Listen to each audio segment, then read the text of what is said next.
അച്ഛനു വേണ്ടി വോട്ട് അഭ്യർത്ഥിച്ച് നടന്ന മകൾക്ക് ഇത്തവണ അച്ഛൻ വോട്ട് തേടും. തൃശൂർ ജില്ലയിലെ കൊടകര പഞ്ചായത്ത് തെരഞ്ഞെടുപ്പിലാണ് മകൾക്ക് വേണ്ടി അച്ഛൻ വോട്ട് തേടിയിറങ്ങുന്നത്. കൊടകര കൊപ്രകളം സ്വദേശി PR പ്രസാദാണ് മകളായ അഡ്വക്കേറ്റ് നയൽ പ്രസാദിനു വേണ്ടി വോട്ട് തേടിയിറങ്ങുന്നത്. കഴിഞ്ഞ 3 തവണ കൊടകര ഗ്രാമപഞ്ചായത്ത് പ്രസിഡന്റായിരുന്ന PR പ്രസാദിന്റെ മകളാണ് advocate Nile Prasad. ബാലസംഘത്തിലൂടെയാണ് Nile Prasad പൊതുപ്രവർത്തന രംഗത്തേക്ക് വരുന്നത്. പിന്നീട് കുട്ടനല്ലൂർ ഗവൺമെന്റ് കോളേജിൽ പഠിക്കുന്ന കാലത്ത് SFI പ്രവർത്തകയും യൂണിയൻ വൈസ് ചെയർപേഴ്സണുമായിട്ടുണ്ട്. കൊടകരയിലെ യുവജന പ്രസ്ഥാനത്തിന്റെ യൂണിറ്റ് പ്രസിഡന്റായും പ്രവർത്തിച്ചു. നിലവിൽ CPM ബ്രാഞ്ച് കമ്മിറ്റി അംഗം കൂടിയാണ്. 2000-ലാണ് നയലിന്റെ അച്ഛൻ തെരഞ്ഞെടുപ്പ് രംഗത്തേക്ക് എത്തുന്നത്. അന്നു മുതൽ അച്ഛനു വേണ്ടി വോട്ട് തേടിയും മറ്റ് പ്രവർത്തനങ്ങൾക്കും മുൻപന്തിയിൽ തന്നെ നയലുണ്ടായിരുന്നു.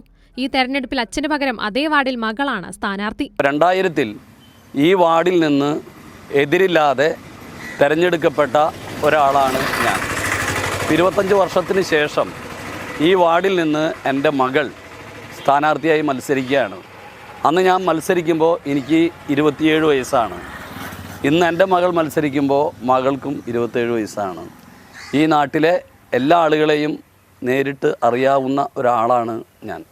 വളരെ സൗഹാർദ്ദപരമായി നല്ല സമീപനം സ്വീകരിക്കുന്ന ഒരു പ്രദേശമാണ് ഈ കാരൂർ പ്രദേശം.